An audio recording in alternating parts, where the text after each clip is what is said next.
Hello my thirsty friend, bonjour tout le monde. Voilà, aujourd'hui nous sommes avec Quentin du domaine Quentin Jeannot qui se trouve dans le village de Meursault. C'est ça. Merci de nous recevoir. On a fait donc une petite dégustation. Mais avant, peut-être, tu peux nous parler un petit peu du domaine. Donc, c'est la deuxième génération, on va dire, qui fait du vin au domaine maintenant. C'est tes parents, donc je te laisse nous expliquer un petit peu l'historique. Bon, en 1997, mes parents ont commencé. Donc, ils ont tout bâti. Je suis revenu sur le domaine en 2014 après les études. Et puis, depuis, on travaille ensemble sur une dizaine d'hectares. On travaille sur les Maranges, donc Centenay, Puligny-Montrachet, Meursault, Pommard. On a quelques grands crus en achat de raisins et on fait à peu près 50% de rouge et de blanc. Et tout est vinifié au domaine en fût, entre 9 mois et 24 mois d'élevage. Ce qui en soi est assez classique. Au niveau du fût, c'est pas mal quand même au niveau du pourcentage. Ouais. On prend des choses super légères. Ça se sent pas. Ouais, non, les vins sont pas du tout marqués par l'élevage. Et donc, chose intéressante, on va dire, après, un peu malheureuse pour moi aujourd'hui. Donc, on a dégusté les blancs qui, eux, goûtaient pour le coup plutôt bien. Mais les rouges, un petit peu moins bien, j'ai envie de dire. Enfin, en tout cas, on sentait effectivement que certains vins étaient fermés. Et Quentin, qui connaît les vins mieux que moi, bien sûr, m'a confirmé un peu cette tendance. Donc, du coup, on est allé un petit peu regarder sur le calendrier lunaire. Et effectivement, donc aujourd'hui, on est en lune décroissante, avec un jour feuille. Un jour feuille, ouais. On sort de jour racine.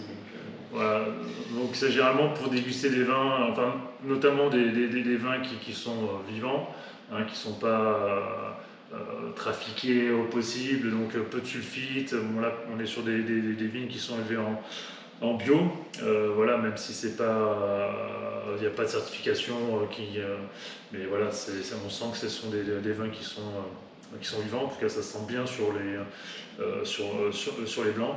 Donc ça a tendance à refermer les vins qui étaient un petit peu moins expressifs, notamment sur les rouges. Sur les blancs, ça s'est plutôt bien passé. Le style des vins, tu cherches généralement la fraîcheur, l'élégance. Chose qu'on a bien en tout cas senti sur tension de minéralité. Ouais, carrément quoi.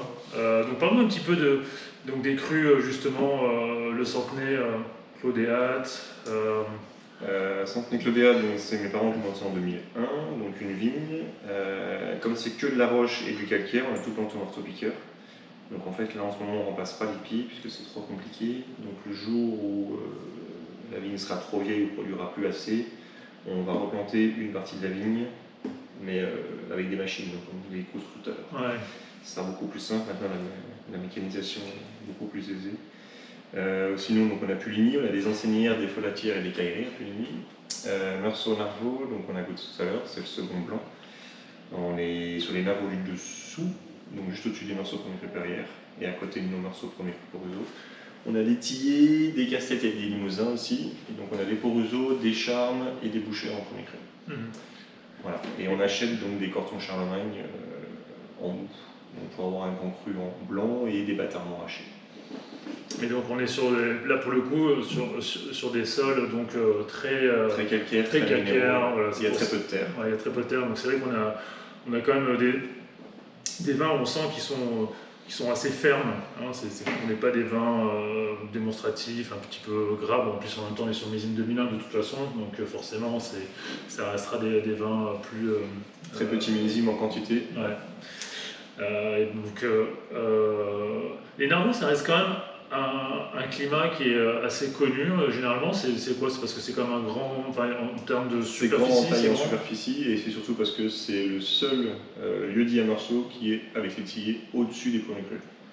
Tous les villages sont généralement en bas, après il y a les premiers crus sur les coteaux, alors que Meursault, Narvaux et Tillers, c'est vraiment au-dessus des premiers crus. Au-dessus des Perrières, des Port-Ruzeau et des Charmes. Donc c'est des sols généralement qui sont encore, enfin qui sont C'est quand assez même. calcaire, très- et c'est un peu comme chez Rayas, il y a des forêts contours. Ah, Et donc tout ce qui est au-dessus, c'est très peu venté et c'est très humide, et tout ce qui est en dessous, c'est roche avec du soleil. Donc voilà, donc c'est quand même un climat qui est, on peut pas dire de supérieur, mais qui a quand même une caractéristique assez C'est marquée. digne d'être cru, Ouais, ouais. exactement. Ok, super. Et ensuite, donc bon là, on est Donc sur. Merceau premier cru Roseau. D'accord. Et là, pour le coup, on se trouve sur quel côté? Tous les Merceaux premier cru, mis à part les Bouchères, sont du côté de Puligny, les Bouchères, c'est du côté de Volnay. D'accord. Voilà. Et donc voilà, pour le coup, oui, on sent qu'il y a un petit peu plus, on va dire, de plus puissance, costaud, c'est plus de riche. chair, plus. Oui, attention, elle est là. On sent effectivement un vin avec un potentiel de garde plus long, mais c'est une des grands crus. ouais. Non, c'est vraiment une très belle. Au niveau des sols, on a la chance d'avoir des gros sols, donc très calcaires, mais des sols qui sont assez performants. Et donc au niveau des sols, vous travaillez, c'est mécanisé, qu'est-ce que vous faites? Tout au labour et à la main. D'accord, ouais. Voilà. Oui, donc tu disais aussi, une des raisons pour laquelle aussi tu arrivais à faire des vins avec des degrés alcooliques relativement faibles. Ça fait 12,5-13 chaque année à peu près. Ce qui est bon. J'écoutais, maintenant on trouve des 14, vins 15. sur des 14, 15 C'est degrés. régulier, ouais. Donc voilà, ça c'est une des raisons pour laquelle tu arrives encore à. Tu disais tu es un des premiers à vendanger. Manger, ouais. Et ça c'est en fait dû parce que voilà, les rendements sont bas et ça permet à la vigne naturellement parce que bon, dans la recherche de maturité, c'est pas que la maturité industrielle en regardant donc le niveau de sucre. Tu regardes quoi? Enfin, sur les blancs, tu regardais le niveau d'acidité. L'acidité et la pulpe. Et la pulpe. Ouais. Est-ce que c'est aussi important pour les vins blancs?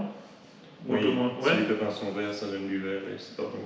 Ah, d'accord. Rouge, mais surtout sur les blancs. Ouais. Après, tu disais aussi que tu faisais des macérations pré-fermentaires. Oui.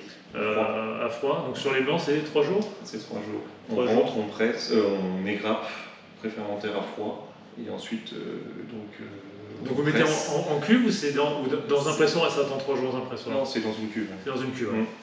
Et ensuite on presse. D'accord, donc 3 jours pour les blancs en général et 3 semaines pour les rouges. Ouais, à peu près, ouais.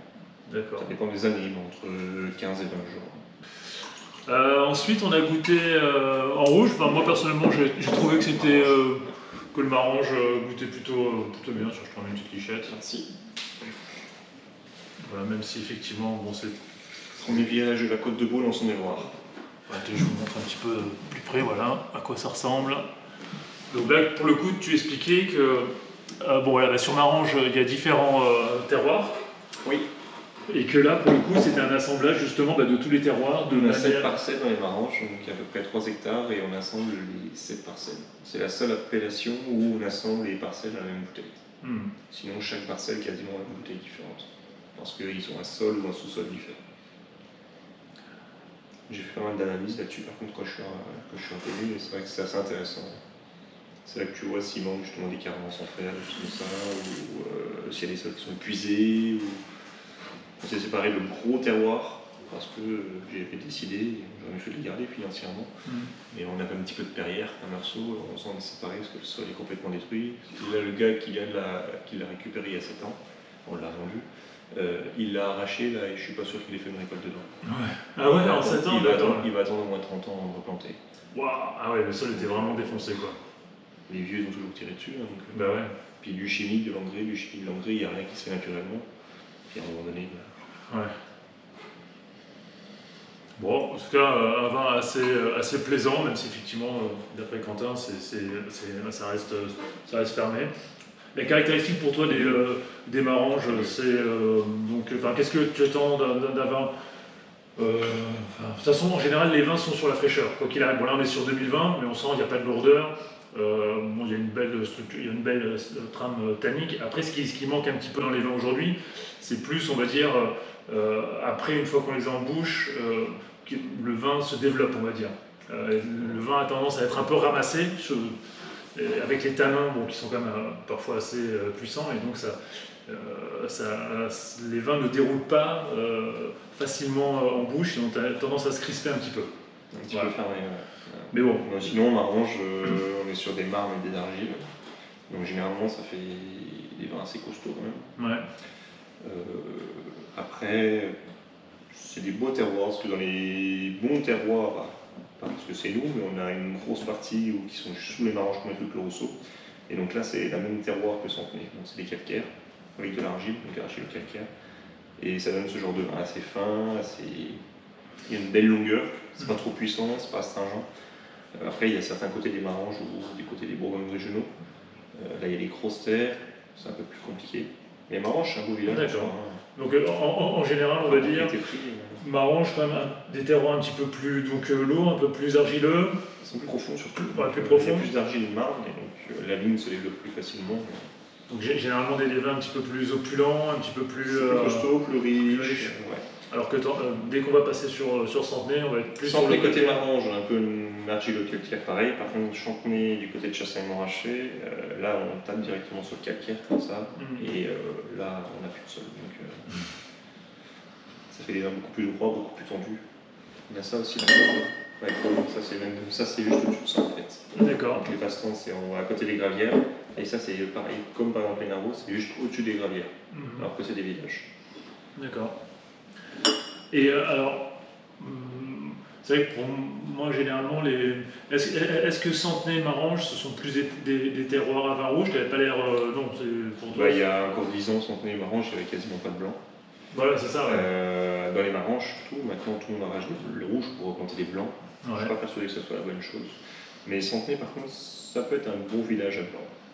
Ça fait des rouges très fins, donc ça peut faire des blancs assez tendus, assez frais, facilement. Justement parce qu'il y a plus de calcaire et que. Mais les Maranges, il y a vraiment des secteurs qui sont pas top pour les blancs. Après, c'est comme tu disais, c'est un petit peu la mode de dire dans le sud, dans la côte de Beaune, c'est blanc, on va faire des blancs, côte de Nuit, c'est rouge. C'est plus facile de faire des blancs que des rouges. Ouais, c'est sûr. Ça prend moins de temps. Ouais, donc économiquement, c'est plus. Ça se vend beaucoup plus facile, beaucoup plus cher. Ouais, ah ouais?